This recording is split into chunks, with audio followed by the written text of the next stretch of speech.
All right, we're counting the Omer. I venture to say about half my audience comes from different types of Pentecostal denominations, and sometimes if you use certain expressions in the Bible about the feast, like for example counting the Omer, really the only ones that know what that means is the Torah community. Okay, but being that you're Pentecostal, you don't actually are ever taught anything about the actual Feast of Pentecost besides just reading Acts chapter 2.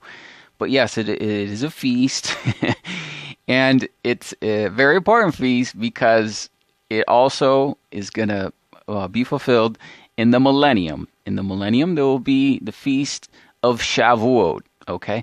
Now, I do apologize to any of you listening that are not a regular follower of this channel. I apologize. The things we're going to say are going to go right over your head, but we've been on a series of messages where we're covering some of these deep, significant things, and it's very tedious work. For example, in the beginning of this video, I'm going to tell you certain things. Yes, we are in a tremendously significant moment of time from Passover to the Feast of Weeks. I'm going to tell you in the beginning of the video that I encourage you to keep each feast and to be praying and watching. And each feast, I'm going to encourage you to do unleavened bread 7 days. Okay? I'm going to prove it to you of how, we can see this by tedious work and studying the scriptures. But before we get into that, you can see we're counting the Omer. Now, what is a Omer? Well, I love the fact that I end up with props that I can actually show you guys some of what the biblical things are talking about. So, in the Bible, it says you count the Omer, or what you're doing is you're counting 50 days.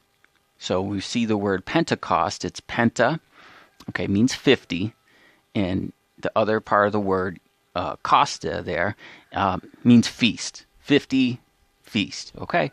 So Pentecost is the counting of the days, 50 days. Now, in those counting of the 50 days, it says to count the Omer. Now, in our example, we're going to call this a Omer. It's close, actually. If you look at the Strong's Concordance, it says about 2 liters. Obviously, this is a liquid measure because it has a smaller thing. But basically, this is a Omer. Now, the Omer is very significant in terms of the measures we're going to explain to you. So the children of Israel, when they wandered in the wilderness, okay, they collected an Omer of manna every day, okay? So like Christ said, give us this day our daily bread. So, when you're wandering the wilderness, you're walking by faith, you don't plan. All you have is what you need for that day. Okay, so they wandered in the wilderness, they collected enough manna, an Omer. Then on the 6th day, they had 2 Omers. One for the 6th day, one for the 7th day, and they rested the 7th day. Okay, so that's an Omer. Then what it says is an Omer is a 10th part of an ephah. Now, I think this is actually for collecting grain and stuff. Anyone that knows this stuff better than me, you can make a comment and tell me what this is. But basically, I believe this is something where you would collect the grain and sift it or something to that effect, right? So this is a smaller size, and there would be 10 of these Omers in an ephah. Okay, now an ephah would probably technically be a container like this, but just larger, a jar, pottery jar, okay? But it would also be something like this where you're sifting it in and it goes through, something to that effect. But this is very close, guys. I think these two things are actually very close to the actual sizes and actual dimensions and measurements of what is an ephah and what is an Omer. Okay, so you count the Omer 50 days. Okay, every day you have enough. And what it's called as an Omer is you wave the Omer, okay? So the high priest, you wave the Omer, and you're counting those 50 days. Now, this is why I'm trying to tell you this is just not another year. This is just not another time. This is the counting of the 1,335 days. okay, from the time of the woman clothed with the sun to Shavuot, the Feast of Weeks, okay? So we're going to go through Revelation chapter 12, and we're going to explain to you how we are actually in Revelation 12 now. We're in the time. And we talked before about the importance of Passover. Now, the importance of Passover relates to the Feast of First Fruits that exists inside the week of unleavened bread. Unleavened bread is 7 days, okay? And then it says the day after the Sabbath, okay, is the first day you count the Omer. And you count the Omer 50 days, okay? So you count the Omer, you're counting 50 days from first fruits. What's first fruits? It's Resurrection Sunday, okay? Resurrection Sunday, and we have to have the calendar. We have to know when that is. You have to know when that is to count the 50 days, count the Omer, the 50 days to reach the Feast of Pentecost, okay? Very important, very significant. We're going to go through line upon line on precept and show you that, yes, we are in Revelation 12, okay? So it's not as significant for us to know precisely the events in Christ and his crucifixion. It's we need to know the resurrection, okay? So what happened when he was resurrected after 3 days, 3 nights? That was a Sunday, okay? Then he appeared to his disciples. He told them to wait in the upper room. What are they waiting? They're waiting for the Feast of Pentecost. So he appeared to them 40 days. After 40 days, to go to Jerusalem, tarry, wait, okay? So we have the same commandment to wait, 1,335 days. Blessed is he that waits. So we're going to break down Revelation 12, okay? But I'm telling you this stuff in advance, the best I can, to give you an advance notice and warning of what to expect with the feast, with the time that we're in, okay? Because it's not a regular time. It's not just another year. It's not, no. For those that are really watching, this is it. This is the time, okay?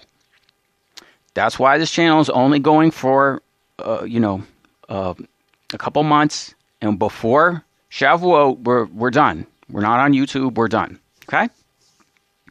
So, we can see that we have an ephah. All right, that's this big one here. It's an ephah of grain. This is an omer. All right? Now, let's go to our notes. Okay? We're going to look at the offerings. And okay, let's talk about the offerings just real quick. As we get into offerings, I just want to say this. What happened, guys? Now that the temple and the altar are dedicated in heaven, okay, the whole world is subject to the offerings and the judgments, okay? That's what the bowls are. Now, as we do, we enter the time of the kingdom era. So, the old era is over, okay? What you call the new covenant, okay, that era of time between, Christ and his second return, that era is over. It's over. All right, it's already over. Okay. Now it's not that it's totally done away with. Okay, but now we enter another era. We enter another period of time. We enter a new Passover. Okay, we enter a new set of rules. We enter a new era. Okay, a new covenant. Okay. That's clearly what the book of Revelation is. The book of Revelation is a temple service which opens up this new era, and it begins in heaven. Okay, so it begins in heaven, and then the feasts take place in heaven. The celebrations of the Lamb take place in heaven. The understanding of the feast, the understanding of the offerings, they're taking place in heaven. The whole book of Revelation, that's what it's doing, taking place in heaven. All right, now we can understand that and step into that on the earth. Okay, we can do some things. I'm not saying we do everything. I'm not saying we do, when we look at the offerings, I'm not saying we do full offerings and everything, but we can do some things. Okay, so for example, in the millennium, on Passover, there's no slaying of the lamb on the 14th day. Okay, you keep unleavened bread. And we can see, it's difficult, it's not easy to see, but you also eat unleavened bread for the Feast of Weeks, Shavuot. unleavened bread shall be eaten. Why? Because we should have gotten rid of the sin, okay? And then we enter the millennium, okay? Then there's no leaven, okay, in the bread in the millennium. But every year there was leaven in the bread for Shavuot, because the Most High knew the sin wouldn't be removed, okay? Not entirely. He gave the sacrifice of his son, but the people are still sinning. All right? So it's not until the millennium, when those that are resurrected, okay, that they cease from the sinning, okay? But there'll be other people that are alive on the earth that are still sinning, okay? When they come to Jerusalem, that's why you have offerings going on, because the people are still sinning, but they're coming to the holy God in Jerusalem where he lives, okay? Bringing that, that with them, okay? So here we can see we have an Omer. We count the Omer, and we're counting the Omer as we come up to the Resurrection Sunday. We count the 50 days till Pentecost, okay? But let's get in our notes. Let's first look at the prophetic time that this is a significant year. All right, now, we actually have two messages in one, and I didn't want to do long messages and lots of videos. I'm going to combine them together. First part of our notes, you can see 1,335 days. The 7 weeks prophecy, that's Daniel talking about the 62 weeks and the 7 weeks. The 7 weeks is, in fact, the fulfillment of the counting of time from Resurrection Sunday to Pentecost. Okay, that's what Daniel's talking about. And we're going to talk about the Revelation chapter 12 timeline. Now, this is just review, okay, but I realize these are tedious details that you probably forgot. So that's just the fact of the matter. But let's review. 1948 plus 62. All right. So when it's talking about weeks, weeks can mean more than one thing. All right. There's 7 days in a week, but the word there can also refer to the Feast of Weeks. The Feast of Weeks happens one time a year. Therefore, a week can mean a year. So in Daniel's prophecy, 62 weeks is 62 years, plus 1948 is 2010. So what it says, it's unto the coming of the Messiah. The coming of the Messiah is expressed by the Persian kings, one of which is in the book of Esther, Ahasuerus. Okay? The second one is called Cyrus. So after 62 weeks, we come to 2010. Okay? 2010, we count 7 years. 7 years is 2017. That's the decree of Cyrus. Now, keep in mind that many of the things that we're showing you here, as we talk about these things, it's like, okay, Leland, why should I listen to you? Well, you would have to listen to the track record of whoever you're listening to determine if some of the things that they're saying, are they coming to pass? Okay? So, for example, some of these things, like Cyrus' decree, we have seen come to pass. What that means is you mention something ahead of time, and then it happens. Okay? So, we're going to mention some of those here. And we'll even give you some clips of the previous videos where we have mentioned these things, okay? So we have Cyrus. Now we have this Cyrus scroll and the Cyrus decree. Now let's talk about this decree. Now everything about Cyrus in his decree relates to Jerusalem, okay? And it relates to 70 years. As Haggai actually gives us the date of the commandment and the decree to restore and build Jerusalem. Thus says the Lord. Okay. Now let's go to verse 18. Consider now from this day upward, from the 24th day of the 9th month. This is coming up in a few days. Okay. From the day that the foundation of the Lord's temple was laid. Consider it. So guys, what we're telling you is this. The 24th day of the 9th month is Cyrus's scroll, Cyrus's decree in our day. Yes, it happened historically. Now it's going to happen again. But what it does mean is this is a significant date for those preparing for the Lord's return. The 24th day of the 9th month is December 5th, per the Enoch calendar. It is the Enoch calendar you're looking at here. You see the 9 and the 24 circled, and the underlined is December 5th. The next day is December 6th. And it is the first day of Hanukkah. Therefore, I have determined that it is time to officially recognize Jerusalem as the capital of Israel. It was 70 years ago that the United States under President Truman recognized the state of Israel. Ever since then, Israel has made its capital in the city of Jerusalem, the capital the Jewish people established in ancient times. I am also directing the State Department to begin preparation to move the American Embassy from Tel Aviv to Jerusalem. The United States remains deeply committed to helping facilitate a peace agreement that is acceptable to both sides. Decree, and then what we did is we identified that Cyrus' decree would also lead us to the 70th week of Daniel. So we have 62 weeks plus 7 leading us to the 70th week, at which time we would have one more year to confirm the covenant. Now, the confirming of the covenant, what that means is the book of Deuteronomy. In the book of Deuteronomy, Moses confirmed the covenant, confirmed the Torah in one day. Okay? So when he did that one day, okay, it's very significant. It connects all these weeks, all these timetables to thus determine precisely when the 62, 7, and 1 weeks, before they were years, then they become actual weeks. Okay? Now, let's look at what it says in Deuteronomy chapter 1, verse 1. Moses confirmed the covenant. He confirmed the covenant on the first day of the 11th month. All right? Now, we had identified exactly when this was. So we said ahead of time, okay, this is this date. Let's watch for something to happen after 1 year, because he confirms the covenant 1 year. Today is a very, very special day. It's the first day of the 11th month and the 40th year of the Exodus.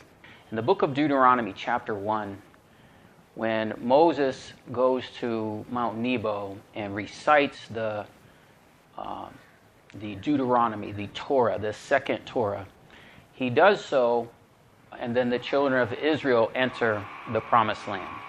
And what it says, he does this Deuteronomy, this reciting of the second Torah in the 40th year.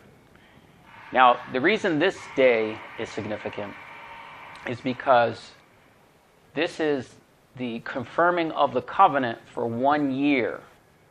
We know that's what it says in Daniel 9, verse 27. And he shall confirm the covenant, meaning Messiah shall confirm the covenant 1 week. A week is a year. And this is appears to be the beginning of that week, the beginning of that year that would conclude on the first day of the 11th month in the 40th year. So that precise date, okay, the first day of the 11th month we identified, okay, as 2018 in the Enoch calendar. That's the 70th week of Daniel. In the Gregorian calendar, that was January 11th, 2019. So it was from that date we said, okay, Daniel 9:27 says he confirms the covenant 1 week. Okay, so we accounted 62 years, we accounted 7 years, coming to the 70th week, and then we add 1 more week, or 1 more year, to confirm the covenant. So once we realize that, the 1 year concluded at the peace deal. So when the Antichrist signed the peace deal with Israel, it was precisely 1 year later. Now this is the first week of the 11th month, which was January 22nd, 2020. This thus proves and gives us a marker of time of the commandment to now begin, instead of counting years, now we count weeks. So Daniel talks about the 62 weeks and 7 weeks and 1 week. So now we can see that from that date, okay, of that commandment, now what we're doing is we're counting weeks. We're not counting days, we're counting weeks. So a week is a 7-day period of time. And so that was the first week of the 11th month. So the period of time we are counting from was January 19th to January 25th, 2020. Then what you do is you add 62 weeks. That brings you to the third week of the first month. That's Passover. This is right now. At the time I'm recording this video, the period of time we're in is this week of the celebration of unleavened bread and Passover.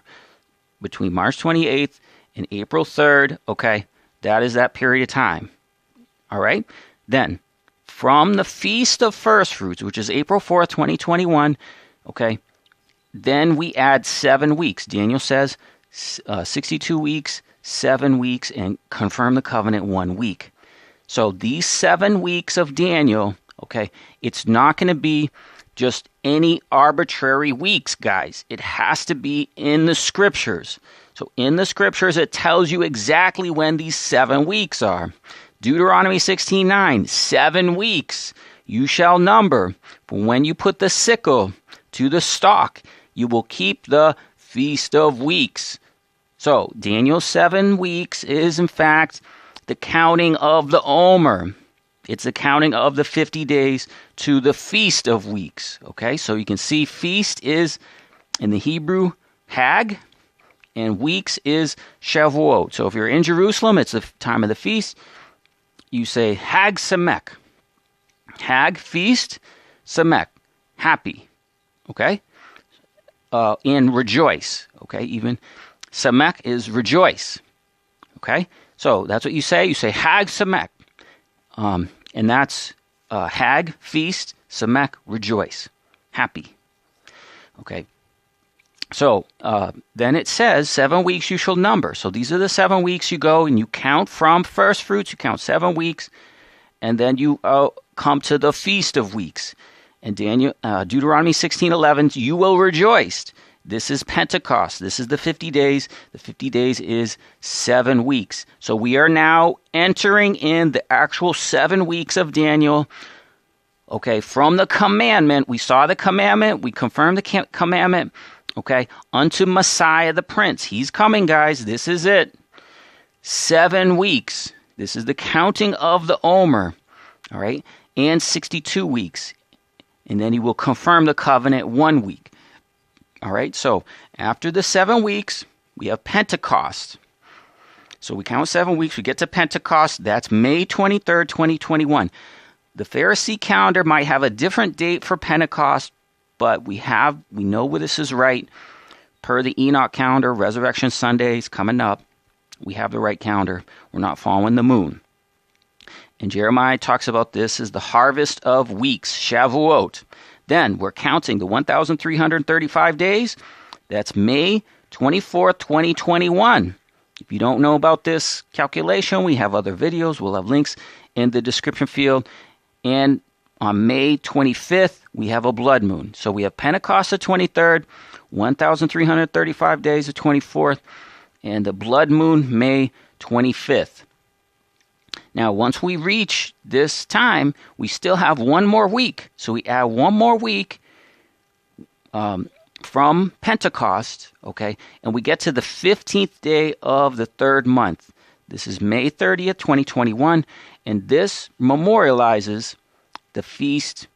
This is when Yahweh came down on Mount Sinai. He came down on he prepared the children of Israel at the base of Mount Sinai 3 days, okay? So those 3 days happen after the 15th day of the 3rd month. All right. So clearly we are in these times. Now, what is our proof? What is our other evidence that we're in these specific times? It's not just any other year. It's not just same old, same old. This is the year. If you understand that, great. If you don't, I don't know what to say. You're not watching. So Revelation 12 gives us this timetable, okay, of what happens in the first month leading to the 3rd month. So as we mentioned, the book of Revelation opens up the feast. So the feasts begin happening, and we get Revelation 12:1, the sign of heaven, a woman clothed with the sun. Well, that came on September 22nd, 2017, which was the feast of Yom Kippur. Okay, that begins the 7-year tribulation. And she fled into a wilderness where she had a place prepared of God. This represents the tabernacle. Okay, place prepared of God, 1,260 days. So, what we have is we have the woman clothed with the sun. We're not getting into the details of the calculation, but per the Enoch calendar, it's a different calendar than the Jewish calendar. 1,260 days would bring us to the first day of the first month. So on the first day of the first month, that was March 17th, 2021. Okay? So we have the sign of the woman clothed with the sun. 2.5 years later, we come to March 17, 2021. That's the first day of the first month. And that is fulfilling chapter 12, verse 6. Then chapter 12, verse 10. It says, there was a great voice in heaven. It says, now is come salvation and strength in the kingdom of our God and of his Christ. Well, this is the Song of Moses. What we're showing you is that all of these verses here are all talking about just a few months of time. Yes, Revelation 12, this is actually happening. You're actually in it. All right. So now is come salvation, strength, the kingdom of God. What this is this is called the Song of Moses. This is the Song of Moses. That's in Revelation 15, verses 3. And verses 5 talks about the tabernacle. Okay, remember we saw the tabernacle here. It's all the same thing. Exodus 15:2, Yahweh is my strength. He is my song. He is my salvation. And I will prepare a habitation for him. Thus, Revelation 12:10 is the Song of Moses. And we could see Revelation 12:10. Now has come salvation, strength, in the kingdom of God. Strength, song, salvation. Okay. Now let's keep going. Then it says, the accuser of our brethren is cast down, which accused them before God day and night. All right. This relates to John in his account of Christ during Passover. Christ said, the prince of this world is cast out. Okay, he's cast out. Then chapter 14, verse 30, the prince of the world is come, but he has nothing in me. So guys, there's no excuses. The prince of this world is cast out. He is not accusing you before the throne right now. He's cast out. This is not the situation of Job when he was in. He can come before the throne and accuse. He's cast out. So now we have no excuses because the accuser brother is cast out. All right. The only thing he cannot accuse you to God. He can only accuse you to you and make you deceived. Okay? So that's why we're in dreadful times, because the Most High has done marvelous things for us. Okay? But people don't understand this. They don't perceive. Now, that's the accuser of the brethren is cast out. Now, when did that happen? We have another video that actually happened 2 years ago. Like a year and a half ago. So, I don't have time to explain all that. We got other videos that explain that. So they overcame by the blood of the Lamb. All right, let's remember we're in a feast. Feast things are going on. We could see the accuser cast out, just like it was in Passover, time of Christ. The prince of this world has nothing in me. And they overcame by the blood of the Lamb. All right, now when they overcame by the blood of the Lamb, this is Passover. So now we get Passover, March 30th, 2021. And then it says they overcame by the word of autos in the Greek. Autos is normally translated his testimony. Okay, so we overcome not by our own blood, not by our own testimony. We overcome by his blood, and we overcome by his testimony. So it is the information that is in this testimony that causes you to overcome. It is not your works. It is his works. Okay?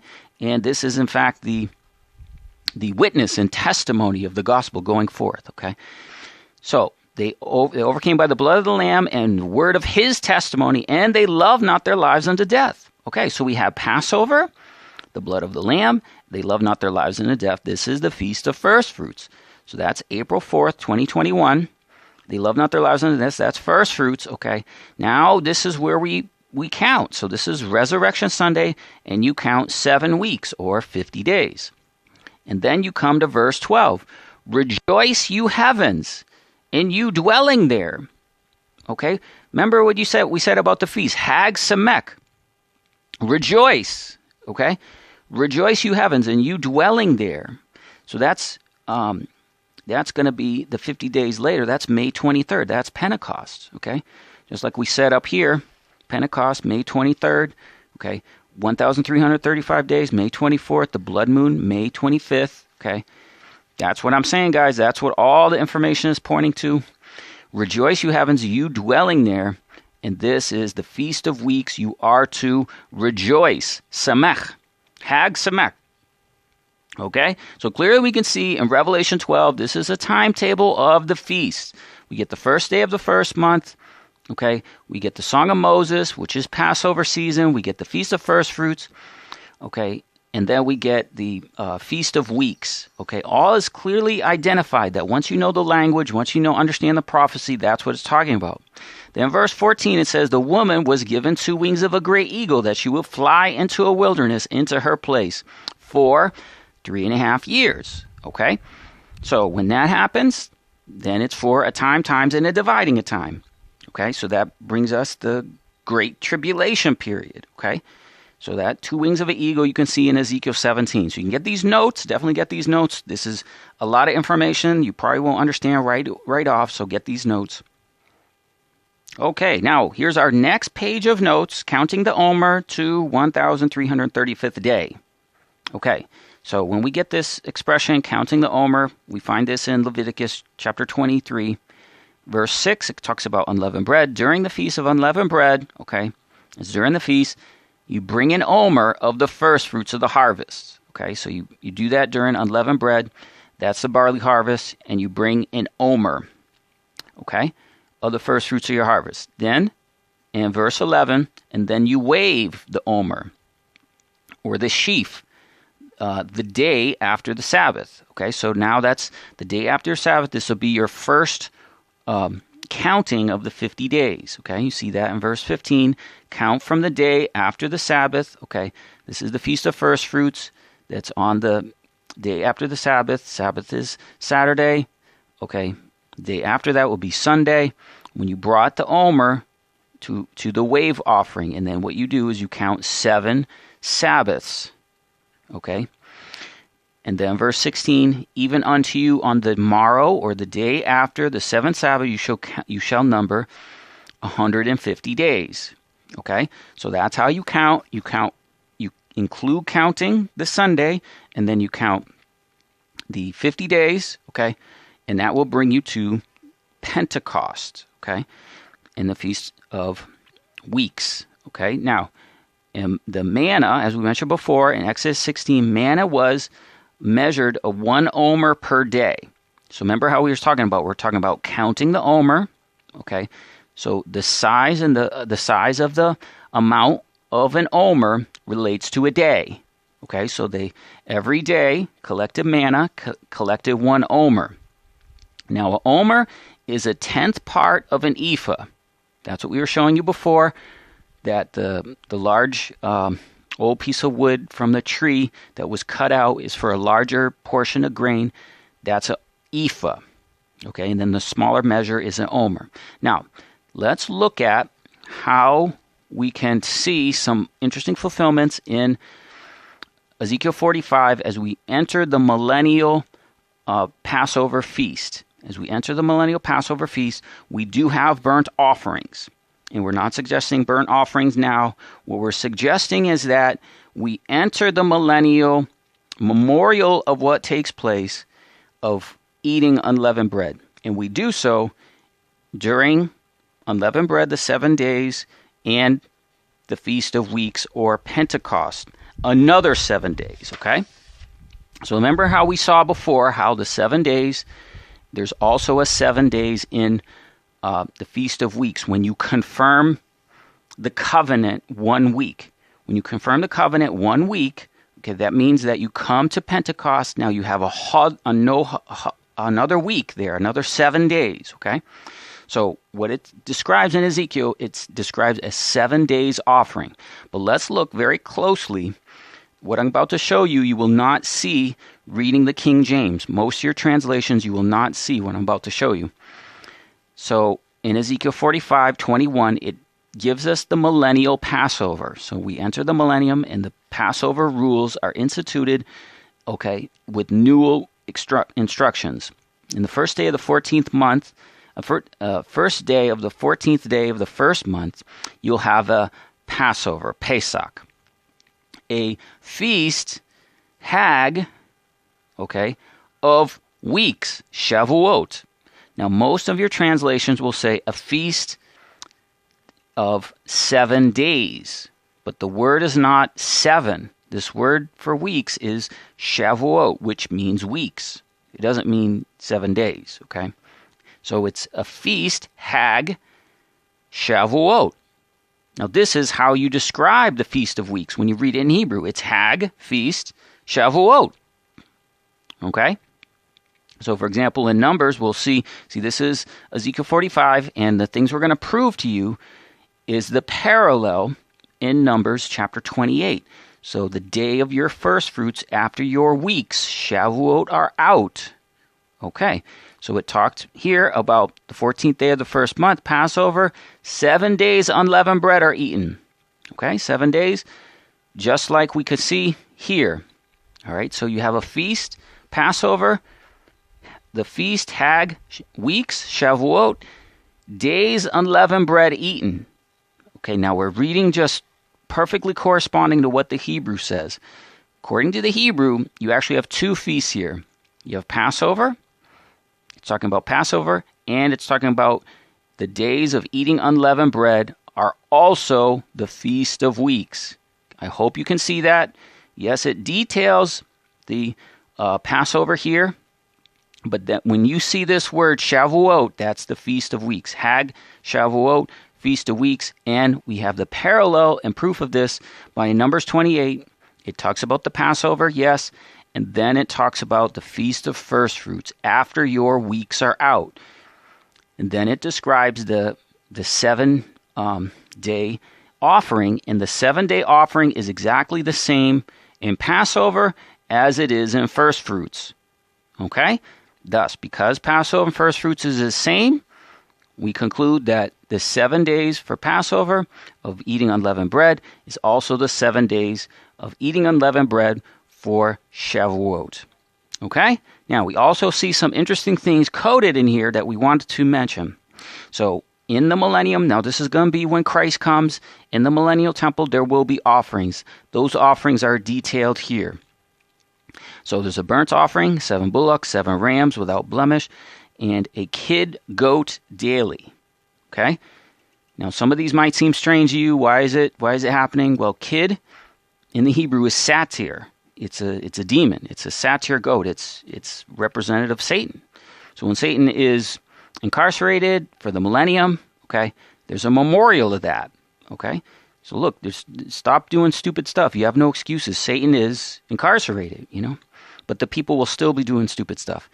So then there's a grain offering, and it talks about the grain offering. We have an ephah, which is the big thing I showed you before, for a bullock, and an ephah for a ram, and a hin of oil for an ephah. Now, when we go to Numbers, we see this parallel of this offering in Numbers with some slight differences, which are very significant, which also gives us information and proof of what's going on here as we read it. Okay, so we have 7 days of Passover. Then it says the first fruits offering is also to be a single day. It does say that, okay, but the type of offering is the same. All right, now let's review what we looked at there in Ezekiel 45:21. The King James says 7 days. But in the Hebrew, what can we see? We saw the word is Shavuot, which means weeks. Okay? And feast in the Hebrew is Hag. Thus, it is the Feast of Weeks.